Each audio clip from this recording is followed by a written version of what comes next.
J'ai une famille très religieuse. Très religieuse. Mais ils ont compris. Mon grand-père, à la base, il ne voulait pas. Parce qu'il me dit que c'est un milieu risqué. Mais après, au fur et à mesure, ils ont vu que je savais ce que je voulais. Et voilà. Ils ne voulaient pas que tu fasses la musique ou ils ne voulaient pas que tu te maquilles? Pas maquillée. Ils ne voulaient pas que je rentre dans le milieu showbiz. Parce que c'est un tout, voilà. en fait. Parce que c'est un milieu... Le maquillage dont tu parles, c'est qu'un détail. Maquillage, c'est un détail. Parce qu'en islam, il y a d'autres qui disent non, la femme n'a pas le droit de mettre des make-up. Mais moi, je le fais parce que je fais pas ce que je veux, mais je sais qu'en islam, c'est autorisé. Mais en étant fille et petite fille d'imam, tu ne craignais pas d'être reniée par ta communauté, par ta famille? Je ne craignais pas parce que je fais à la base, c'est pour Dieu. Quand tu aimes Dieu, il faut t'attendre à tout. Il n'y a aucun moment, tu as eu ce genre de menaces d'être... J'ai eu des menaces. De la part de qui? Pas côté parents, mais côté, voilà, dans les religieux. Quel genre de menaces qu'on te disait? Oui, une femme ne doit pas chanter, une femme, on ne doit pas attendre la voix d'une femme. Et il y a d'autres même qui m'ont traité de shaitan. Du diable? Le diable. Ah bon? Oui, donc j'ai eu beaucoup de menaces. Mais ça ne m'a pas découragée parce que je savais ce que je voulais. Justement, en parlant de découragement, est-ce qu'il y a des difficultés concrètes auxquelles tu étais confrontée qui t'ont peut-être amené à vouloir peut-être baisser les bras à un moment donné? Oui, à un moment donné, c'était tellement compliqué parce que toutes les portes étaient fermées? Étaient fermées. Moi, je n'ai jamais eu de producteur. Jamais. Ça se passait comment? J'étais obligée de charger les trucs pour aller vendre. J'ai fait un peu de commerce pour pouvoir m'en sortir. Et je savais ce que je voulais, donc je ne voyais pas ce qui pouvait me... Te bloquer, t'arrêter. Voilà. Mais arrivé à un certain moment, c'était tellement compliqué que je voulais arrêter. Et il y a un imam qui m'a approché, un imam de la place, que je vais taire le nom.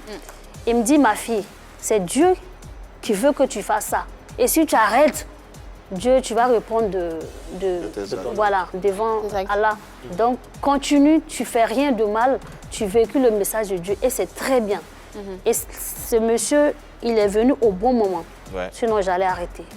Alors, tu es un modèle pour beaucoup de jeunes filles, mais est-ce que certaines d'entre elles t'ont emboîté le pas?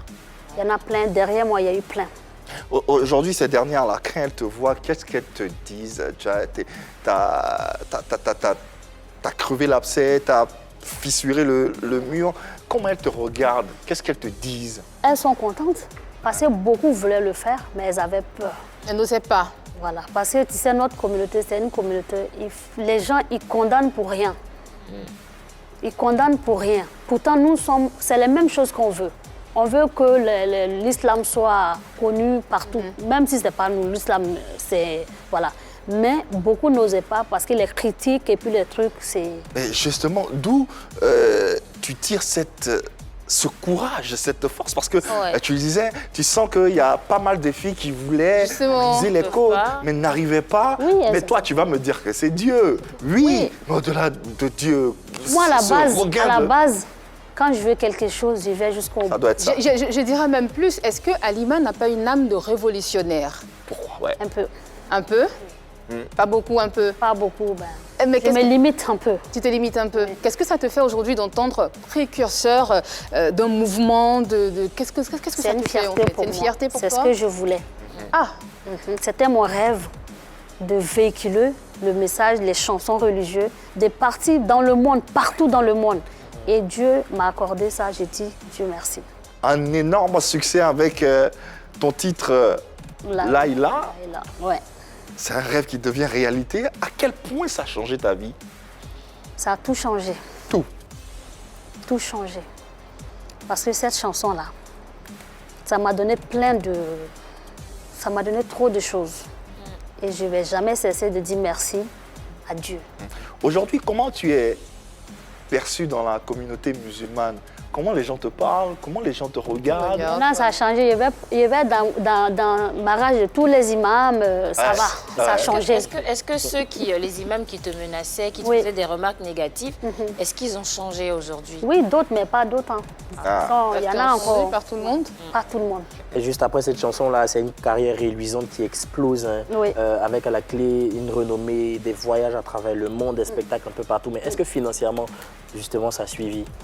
Financièrement, c'est ça qui est le problème là.